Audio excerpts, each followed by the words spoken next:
Seja bem-vindo a mais um episódio do No Intervalo, o teu podcast semanal sobre o handball nacional e internacional. O meu nome é Leonardo Bordonhos. Mais uma vez tenho aqui comigo a nossa Maria Ema Bastos, a nossa comentadora residente. Olá, Ema. Olá a todos mais uma vez. Força, Leonardo. E hoje temos aqui, como podes ver, um convidado especial, o Mr. Vasco Ramos, o treinador adjunto do ISMAI, que deixamos desde já aqui o nosso obrigado por ter aceito o convite a hoje estar neste episódio do podcast. Boa noite e pronto, eu queria, em primeiro lugar, eu não tenho Spotify, por isso é que eu ainda não acompanhava as vossas tertúlias sobre handball, mas a partir do momento que vi o alerta de que estavam a ser colocadas no YouTube, comecei logo a seguir e já ouvi todas e pronto, e é muito bom quando há estes espaços, sejam eles de que forma forem, que falem de handball de forma positiva. Ok? Nós nos últimos tempos, para já a situação que estamos a viver, situação social que estamos a viver que é trágica para todos nós e o handball faz-nos sentir bem, adoramos esta modalidade, temos esta paixão e depois quando estamos por vezes em alguns canais de televisão ou outro tipo de situações que envolvam handball ou ouvir falar mal de árbitros e com comentários que não são positivos, quer dizer, quem não é do handball nós desligamos e siga. Quem não é, mas continuamos a ver o jogo. Quem não é do handball perde o interesse nesta fantástica modalidade e portanto queria-vos dar os parabéns pelo grande trabalho que têm feito. Todo este tipo de espaços são bons, pronto, e agradeço o convite para participar neste bocadinho.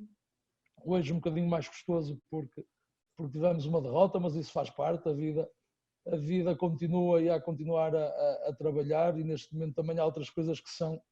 muito importantes e agradecer este vosso espaço, agradecer a oportunidade de falar aqui um bocado sobre algo que faz parte do meu dia-a-dia todos os dias e quase todas as horas desses dias durante um ano e que assim seja, não é? Porque já tivemos uns meses de sofrimento que chegue e dar-vos reforçar esta questão dos parabéns e que continuem, tenham força para sempre no YouTube, para também se calhar criar uma conta no Spotify não será difícil, mas eu demoro a introduzir algumas questões de informática e de aplicações. Nós deixamos aqui também o nosso obrigado, Vasco, pelas palavras e também agradecer as palavras e também a toda a gente que nos vê e nos acompanha, primeiro no Spotify, agora tal como tu, no YouTube e para além disso, tudo aquilo que vamos colocando nas redes sociais, se ainda não segues. Isso serão muitos com certeza. Esperemos que sim, pelo menos, tal como eu e a Emma temos dito aqui, pedir para o nosso momento youtuber, pedir para subscrever e tocarem no sininho para cada vez que sair um episódio novo e este aqui vai ser muito interessante porque tal como vamos falar, vamos abordar não só o jogo do Porto, ou os jogos do Porto frente ao PSG para a Liga dos Campeões, mas também a vitória do Sporting na Suécia frente ao Kristianstad. E se calhar começamos pelo Porto, e Emma, não leves a mal, mas temos aqui o Vasco, portanto vou começar por ele. Vasco, antes de começarmos a falar exatamente daquilo que se passou nos jogos, se calhar perguntar-te o que é que tens achado até agora da caminhada do Porto nesta Liga dos Campeões, que não começou assim tão bem, digamos assim, porque acabam por perder frente ao Elverum, mas tem vindo a crescer e já sabia que um jogo frente ao PSG iria ser sempre complicado, mas também conseguiu dar boa resposta. Sim, eu começo precisamente por esse ponto. Nós estamos aqui a dizer não começou assim tão bem, porque neste momento as expectativas que nós já colocámos em torno do Porto e a sua participação na Champions são altas. Não é? Estamos a falar de uma equipa que venceu o Kiel o ano passado em Kiel, que é eu tenho uma página que sigo no Facebook, que é de um atleta, o Rasmus Boysen, que atua neste momento no Frederica, na Dinamarca, que era do Elverum, precisamente, e que ele no outro dia colocou lá uma notícia em que falava as pouquíssimas equipas na Europa que venceram o Kiel em Kiel num jogo europeu, e o Porto estava lá, e portanto nós neste momento já temos uma expectativa tão alta na participação do Porto, mediante aquilo que foi realizado e depois confirmado pela seleção portuguesa, que nós achamos que a derrota em casa frente ao Elverum foi um mau resultado, e foi porque é o Porto a jogar em casa, mas é um resultado que é normal porque estes jogos de Champions League são constantemente tripla, aliás, como se pôde também ter confirmado na quarta-feira com a vitória do Aalborg em casa do Vesprem, que é só a par do Barcelona, talvez o plantel deste momento mais completo e que tem 20 jogadores de topo mundial, apesar de eles estarem condicionados com as questões do Covid, estarem com alguns problemas já há algum tempo e estão a fazer tudo para nunca adiar jogos para chegarem bem à Final Four de dezembro, mas o Vesprem em casa e uma semana antes tinha ganho no Aalborg por por alguns de diferença, 6 ou 7, salvo erro. Portanto, essas expectativas que o handball nacional tem criado em nós, também com as participações do Sporting, do Benfica, do Madeira Sá, em termos internacionais, e depois da seleção com a França no apuramento e depois no europeu com o melhor resultado sempre de Portugal das provas internacionais, fazem com que nós achemos que o resultado do Porto em casa com o Alveirum é um mau resultado, mas não é. Naquele momento da época nós temos a olhar sempre para o contexto. A equipa do Porto vem de um período, como todos nós, de uma longa paragem, um período, uma situação que estamos todos a viver pela primeira vez, que ainda nos estamos a adaptar todos os dias, não é? Aliás, eu, por exemplo, como vocês disseram bem, sou treinador adjunto do ISMAI, e esta época nós já trocámos de local de pavilhões 10 vezes, estamos constantemente a alugar pavilhões fora, depois vem o estado de emergência e jogamos de manhã, e depois o pavilhão municipal tem que fechar às 10 da noite porque tem que estar tudo em casa, e voltas a trocar. Claro que o Porto tem outro tipo de estrutura que nós não temos, mas também tem os problemas deles, com certeza relacionados com voos, e neste primeiro jogo com o Alveirum em casa, tem a ver com o quê? Com o número de jogos oficiais e de grande intensidade que o Porto já tinha tido naquele momento, e que os noruegueses na segunda parte foram mais fortes fisicamente e conseguiram ganhar com todo o mérito, como é óbvio, mas em que o Porto acabou por escorregar. Mas por outro lado, inversamente, o Porto também apanhou a equipa do Pique um bocado desfalcada também pelas questões do Covid, e também conseguiu uma vitória que em termos teóricos nunca poderia acontecer, porque o Porto neste momento pode ganhar a qualquer equipa do mundo, mas nunca seria com aquele facilitismo versus o Pique. Portanto, quer dizer, neste momento nós temos esta expectativa. Infelizmente o Porto ano passado até tinha o calendário menos difícil, não é? Porque são todos difíceis, mas tinha um cruzamento até à Final Four com o Aalborg e com o Kiel, que já estava apurado para os quartos de final, e a questão do Covid acabou por cortar esse sonho ao Porto, que era legítimo. Era um sonho totalmente legítimo, porque poderia acontecer, tanto é que o Porto perdeu por em casa e ganhou por na Alemanha, portanto também jogar com o Aalborg não seria fácil antes de chegar aos quartos de final com o Kiel, mas neste momento a equipa do Porto, com a dimensão física que os cubanos trouxeram ao nosso handball, apesar de terem perdido o Alexis, mas reforçaram-se também muito bem para esse posto, e a qualidade que os nossos atletas e a experiência que já têm acumulado, porque antigamente falava-se de experiência, e nós neste momento o atleta português já tem experiência internacional, e os atletas internacionais, que isto há uns anos era impensável, termos um Roesga, termos um Sliskovic, termos um Mitreves, que já tinha cá estado, apesar de ser muito experiente, mas termos jogadores de Ordites, desta envergadura a jogarem no nosso campeonato, isto também trouxe muita qualidade, e pronto, neste momento a caminhada do Porto só surpreende os mais desatentos, só surpreende quem como 90% deste país só sabe o que é a bolinha no pé. Portanto, todos os outros, os verdadeiros desportistas, não ficam surpreendidos com este feito, que, como se falou esta semana, começou com o Magdeburgo versus o Magdeburgo, numa semana em que o Magdeburgo ia em primeiro na Bundesliga e que tinha nos 20 jogos para trás, antes de jogar no Dragão, 2 derrotas apenas, e fora, em casa do Rainer Karleuven, e a outra não me lembro, mas também o Kiel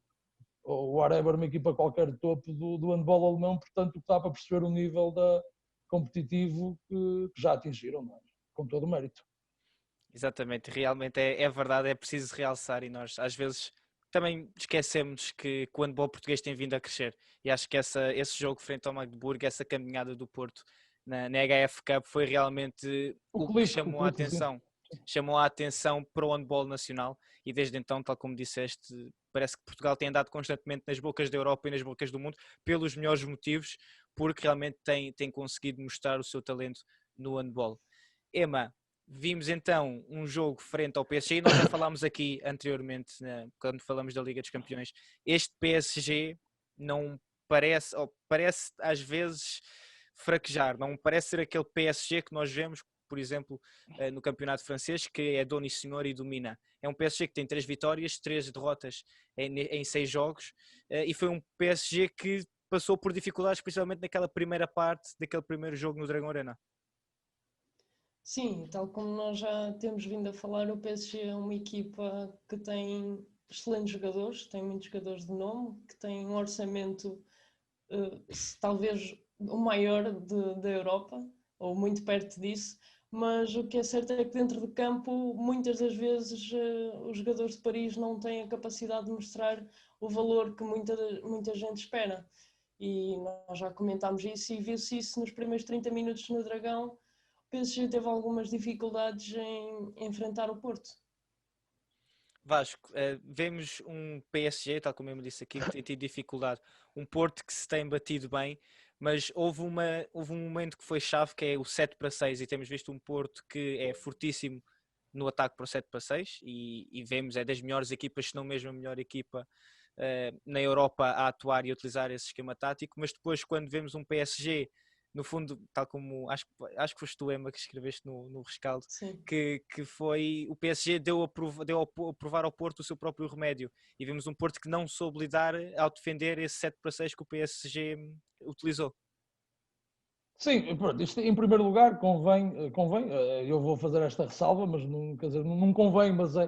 eu queria dizer este ponto. O atual PSG, ou seja, jogar hoje contra o PSG não é o mesmo que jogar contra o PSG o ano passado, nem há 2 anos. Pronto, o PSG tem, eu não sei as quantas, é engraçado que também no Facebook havia aqui esta semana uma discussão. Os orçamentos de França são claramente conhecidos e o do PSG é em larga escala o maior do handball francês. Agora, eu tenho dúvidas que neste momento na Europa o PSG seja a equipa mais cara da Europa. Tudo bem que o Kiel, com o investimento que fez este ano, e depois apareceu a questão do Covid, eles já tinham, por exemplo, o Sagan sendo contratado precisamente ao PSG,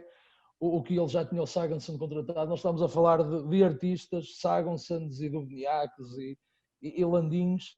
que devem oferir à volta de 40 a 50 mil euros por mês. Neste momento o PSG tem, segundo as estatísticas, que isto aqui carece sempre, depois há os direitos de imagem e tudo mais, o PSG tem neste momento os 2 atletas que teoricamente, ou que na prática, não é? Porque depois isto aqui são sempre coisas que na internet temos de ter sempre algum cuidado com as fake news, mas teoricamente o PSG tem neste momento os 2 atletas mais bem pagos do mundo. Mas o plantel do PSG neste momento está longe de ser o mais forte. Por exemplo, o PSG tem vindo a desinvestir, é do conhecimento, o presidente do PSG, o Qatari, não sei o nome, mas tinha um sonho da Europa que falharam várias vezes e eu uma delas vi em loco com todo o gosto, precisamente contra o Nantes, essa camisola que está aí atrás, que uma equipa bem mais barata, com o nosso querido Terry Antigo, que treinou em Portugal ano passado, com uma equipa de tostões, a fazer magia contra uma equipa de milhões. Mas o PSG, por exemplo, só para vocês imaginarem, neste momento, para mim, isto é uma opinião pessoal, tirando o Landinho, o guarda-redes, os 3 jogadores de campo que são os melhores do mundo, ou os mais decisivos e desequilibradores, são o Sagonson, o Hansen e o Palmerson. Quer dizer, o Sagonson e o Hansen, no ano passado, jogavam os 2 juntos na mesma equipa. Até esta época em que o Sigurdsson se retirou com 40 anos, mas podia ter jogado até aos 50 se jogasse, para mim os 2 melhores pontas esquerdos do mundo eram o Sigurdsson e o Gensheimer. E o Gensheimer o ano passado ainda estava no PSG e tinha ido para Paris. Não, o ano passado estava já o Sigurdsson, mas que tinha ido substituir para Paris o Gensheimer. Portanto, nós estamos a falar de uma equipa completamente remodelada este ano, com mudanças no plantel. Continua a ser uma equipa de topo, quer dizer, o PSG, olhando para as 4 que vão jogar a Final Four agora em dezembro, será teoricamente se calhar a menos forte, mas continua a ser uma equipa fabulosa, não é? Só que sofreu algumas remodelações, portanto acabaram por investir mais no jogador francês, que tem sido a tónica do handball. Tem neste momento Gerard e o Ganti como guarda-redes, o Corrales saiu para o Weiss para mim e tinham já o Gerard contratado para substituir o Thierry Homé. Portanto, os pontas esquerdos são os 3 franceses, o Perrandi, que era do Nîmes da formação, jogador de Sub-21 do ano passado, campeão aqui mundial, aqui bem perto de nós em Pontevedra, também é francês. O Solé, apesar de ser catalão, já estava no Toulouse, em França. Portanto, a equipa tem desinvestido, mas tem desinvestido com qualidade, tem desinvestido de forma diferente, tem apostado em jovens, tirando ali a posição de pivô. Portanto, mas isto não invalida que o Porto não tenha feito dois excelentes jogos. Agora é curioso que estes jogos, e também só para acrescentar aqui este ponto que estava a falar, estes jogos vêm num momento muito específico da época que é interessante, porque o PSG, tanto o PSG como o Porto, dão muitos atletas para as seleções internacionais, que é sempre um momento de mudanças de ritmos, deixam de treinar com as suas equipas. O PSG, quando volta, joga para o campeonato com o Terrain Black, vence apenas por 3, fora em que o Michelança não joga, porque tem ali um dedo que que olhando para a forma, o dedo mindinho da mão direita, olhando para a forma como ele jogou, tanto no Dragão como agora em França, se não partiu o dedo lá perto, porque tinha o dedo completamente imobilizado. Portanto, ele não vai a Tremblay, a equipa do Portela foi por Monha Negra, aquilo foi mesmo no fim que não ganha. Portanto, o Leonardo disse que o PSG tem dominado em França, mas isto é um domínio que é avassalador, porque eles realmente são muito bons, mas não é não a ganhar os jogos por 20, nem por 15, como o Porto tem alguns em Portugal. Eles ganham, mas não se põem a toques, não é? Como o handball alemão. Eles depois a seguir, antes do jogo com o Porto, têm também o jogo com o Nîmes, que é uma equipa fortíssima em casa, que também o 7 contra 6 foi importantíssimo, porque o Nîmes chegou a estar a ganhar perto do fim e depois um parcial fantástico do PSG. O resultado é enganador, ficou por 5, mas eu vi o jogo e só quem viu o jogo percebe a dificuldade que foi. E por sua vez, o Porto tem os jogos com o Paris, com esta questão do sorteio em Portugal ter sido condicionado, que pronto, não importa discutir aqui se isso faz sentido ou não, não é? Mas o Porto tem os jogos com o PSG aqui neste momento em que joga com o Sporting e com o Benfica. Que tendo em conta ainda por cima a questão dos 75% do campeonato português, que se houver algum problema mais grave, quer dizer, pior do que isto é impossível, mas com a questão da pandemia, que poderão ser decisivos, porque nós não sabemos depois dos jogos da segunda volta. Eu até nem fiz as contas se os 75% engloba os jogos da segunda volta do Porto ou do Benfica, mas estes jogos são muito importantes para o Porto. Se quiser andar na alta roda do handball, o Porto precisa de os ganhar para dar um passo em frente. Já ganhou ao Sporting, e se ganhar no domingo ao Benfica, e portanto, esta gestão, agora a profundidade do plantel do Porto neste momento é maior do que a profundidade do plantel do PSG, ok? Em termos de qualidade. O Porto não tem o Mikel Hansen, mas tem o Fábio Magalhães. O 7 contra 6 do Porto é jogado com uma especificidade para o Fábio Magalhães começar a decisão. O do PSG é totalmente diferente e o Porto foi surpreendido no jogo aqui em Portugal, e o Paris não deu a mínima hipótese ao Porto nessa situação, mas em França o Porto já esteve muito bem e constrói precisamente a sua recuperação na segunda parte, a partir do momento que o PSG começa a jogar 7 contra 6 na segunda parte. Mas neste momento o PSG tem o Karabatic lesionado, tem o Viran Moros que eu não sei se esteve com Covid ou se esteve lesionado, que já não está a jogar há algum tempo, que é um elemento muito importante na defesa do PSG. O Mikel Hansen contra o Tremblay não jogou e tem jogado condicionado. Pronto, o Porto, felizmente, neste momento tem a equipa toda de boa saúde, que é o que se pede, para conseguir enfrentar estes adversários e estes jogos com aquilo que eles pretendem, que é ganhar sempre, não é? E mesmo o Porto, tendo jogo com o Benfica e com o Sporting, jogou muito bem contra o PSG para ganhar. E pronto, acabou por não ser feliz na Europa, mas não faltou tudo para surpreender. Exato. E nesse primeiro jogo vimos um PSG que teve um Luka Karabatic, o irmão do Nicola, que tal como disseste, acho que está lesionado, que esteve muito ativo, Emma, e normalmente não é costume, e vemos um Porto que defensivamente é muito forte. Vimos um Luka Karabatic, especialmente nesse primeiro jogo, e também um pouco neste segundo, mas nesse primeiro jogo a dar muitos problemas à defensiva dos Dragões. Sim, e acho que o grande problema do Porto foi mesmo defensivamente. Tiveram dificuldades em parar o Paris, nomeadamente Luka Karabatic, que fez 6 golos, salvo erro, e teve uma boa exibição, apesar de defensivamente ele levar logo 2 sanções e depois a terceira teve à espreita, mas acabou por se escapar a ela, e é uma peça fundamental nesta equipa, visto que não tem, como o Vasco referiu, o Viran Morros. O Luka Karabatic é muito importante defensivamente e ofensivamente também esteve à altura.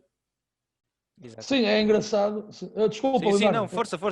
Não, é engraçado, estava aqui a olhar para a ficha e sim, o Luka Karabatic marcou 6 golos, mas o Mikel Hansen marcou 9, pronto, mas algum deles são de 7 metros, que é uma eficácia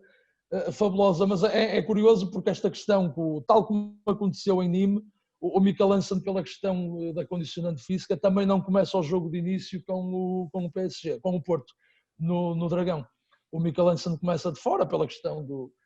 possivelmente não terá treinado com a equipa aos treinos todos, e a questão do contacto, de evitar ao máximo o choque. E tendo neste momento o Nicola Karabatic lesionado, o PSG optou por começar o jogo com 2 canhotos, com o Remy Lee, que é um atirador a central, ok? O Mikel Hansen é completíssimo, faz tudo, e até se fosse preciso defender na seleção das competições internacionais, o Mikel Hansen, por norma, agora nem tanto, mas defendia, e defendeu durante muitos anos. Mas o Remy Lee é um atirador. Pronto, houve aqui, só agora que eles contrataram ao Toulouse o holandês, o Lucas Steins. Agora, o Michelangelo nesse jogo começou de início, quando uma equipa como o PSG tem o Michelangelo no banco, o Porto sujeita-se a isso, não é? A sofrer 12 golos na primeira parte, mas a sofrer, só confirmando aqui, na segunda parte o PSG marcou 22 golos. Quer dizer, até parece que foi uma equipa totalmente diferente que esteve em campo. Agora, a questão do Luka Karabatic também esteve muito bem, mas também tem a ver com o facto do Kamil Šiprza, o pivô que era do Barcelona, também estar lesionado. Também não jogou nesse jogo e, portanto, o Karabatic é engraçado que mais ou menos aos 15, 20 minutos há um sinal dele para o banco a pedir: eu já não posso mais, troquem-me, porque ele estava a participar nas 4 fases do jogo, não é? Nas 2 ofensivas e nas 2 defensivas, que é muito desgastante para quem anda lá dentro. E depois o Porto, se isto fosse há uns anos, isto não causava tanto impacto e desgaste aos pivôs. Agora, neste momento, com a dimensão física que a equipa do Porto tem, é normal que esta rotatividade, a equipa do PSG, o Karabatic, tenha sentido, até mesmo a defender, mais condicionado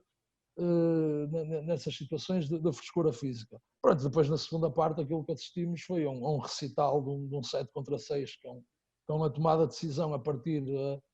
do central, o Michelangelo, que só com o passo, o Michelangelo tem uma capacidade,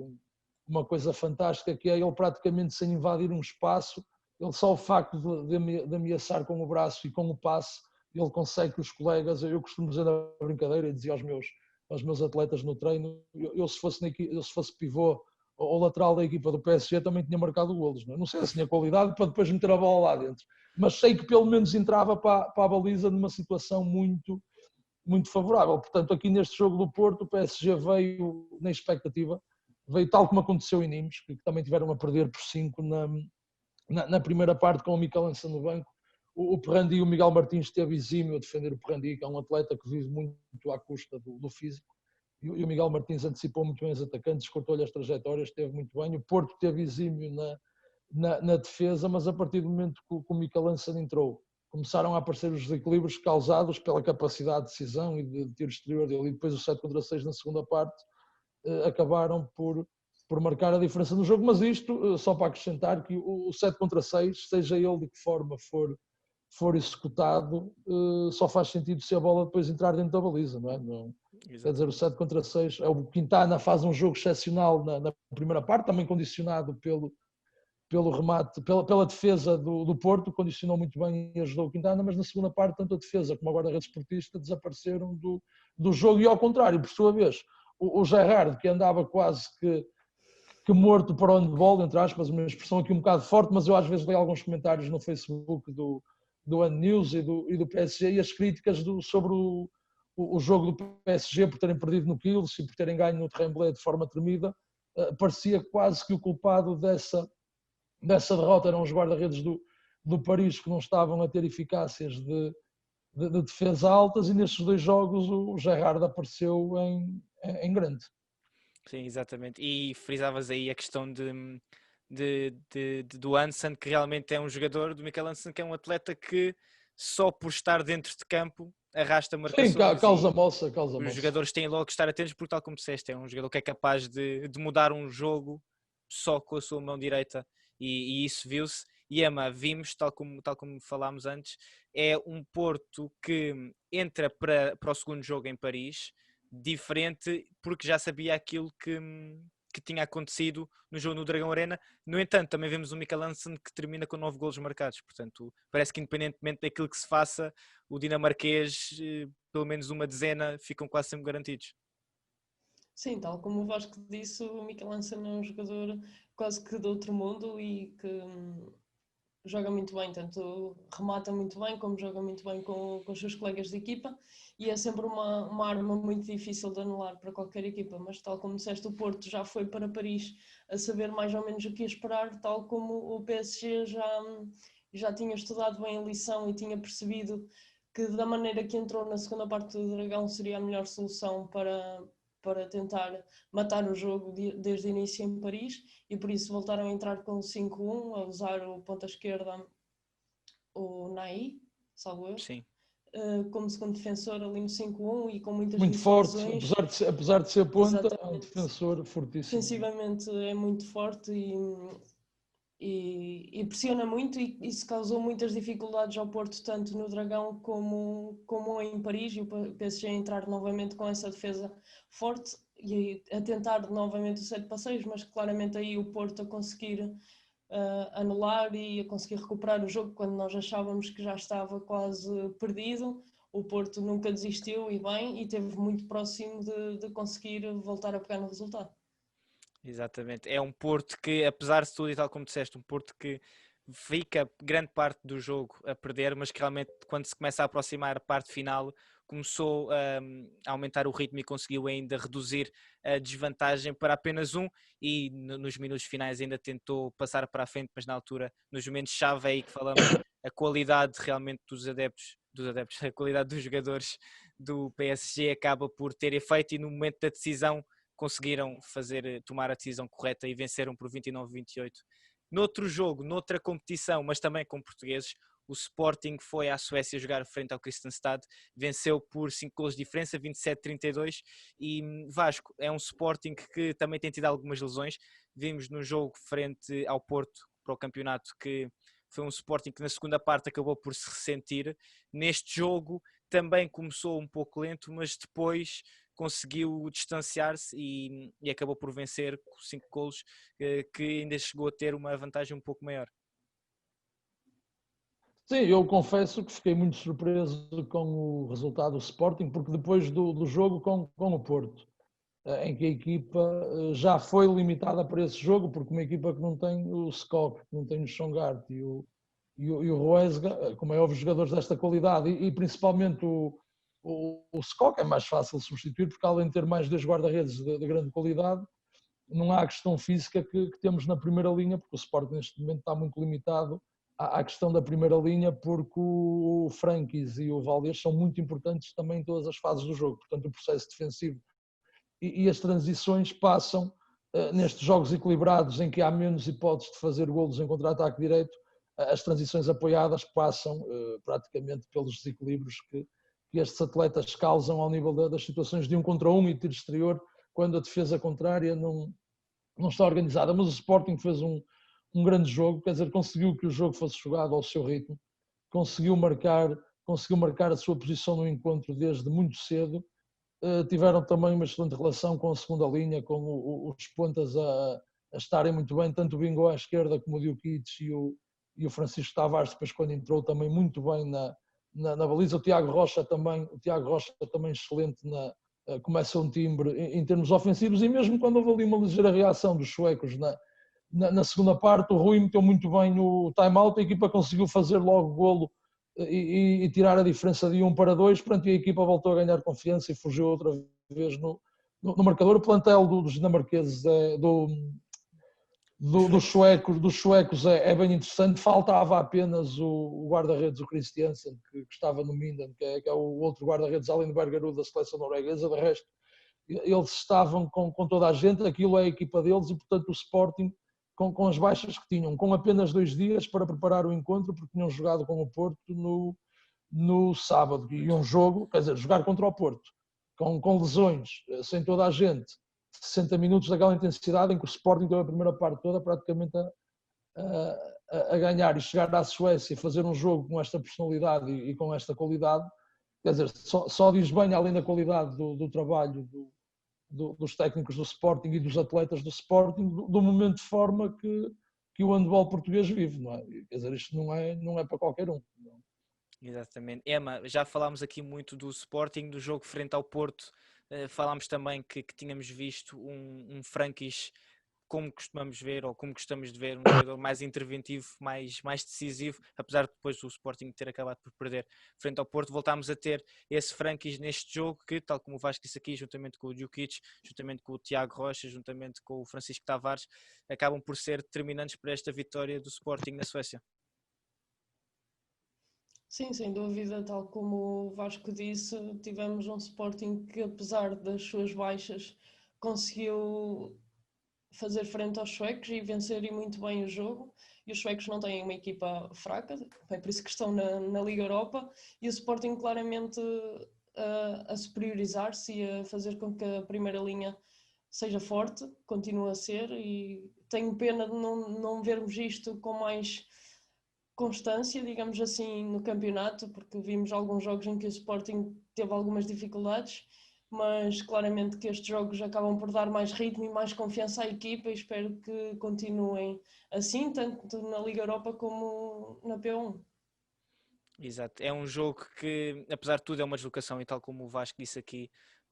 estas deslocações o Sporting teve pouco tempo para se preparar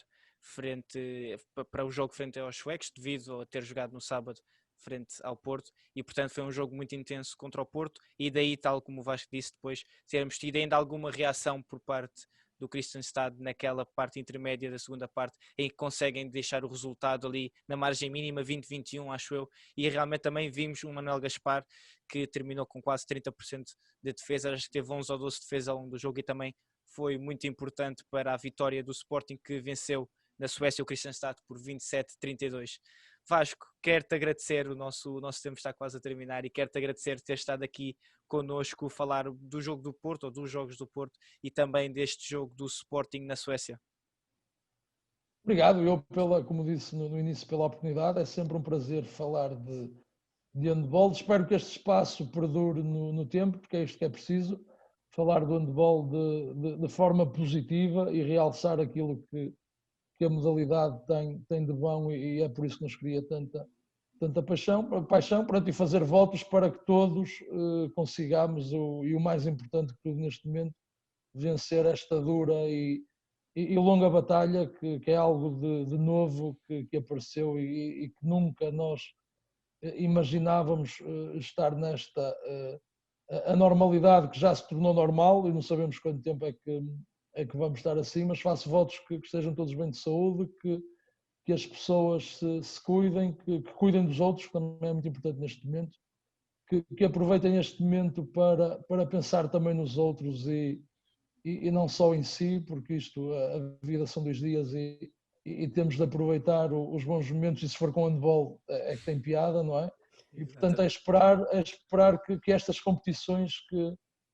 tanto nos apaixonam, e que agora vamos ter o Mundial, vamos ter a Final Four da Champions, esperar que tudo se realize com normalidade, para pelo menos que estamos agora estas horas confinados e a respeitar as regras, para pelo menos atenuar um pouco o nosso estado de espírito, e dar-vos a vocês os dois muita força, e que continuem com este espaço que tem sido ótimo e positivo para a modalidade, que sirva de exemplo para pessoas que têm muita responsabilidade e que infelizmente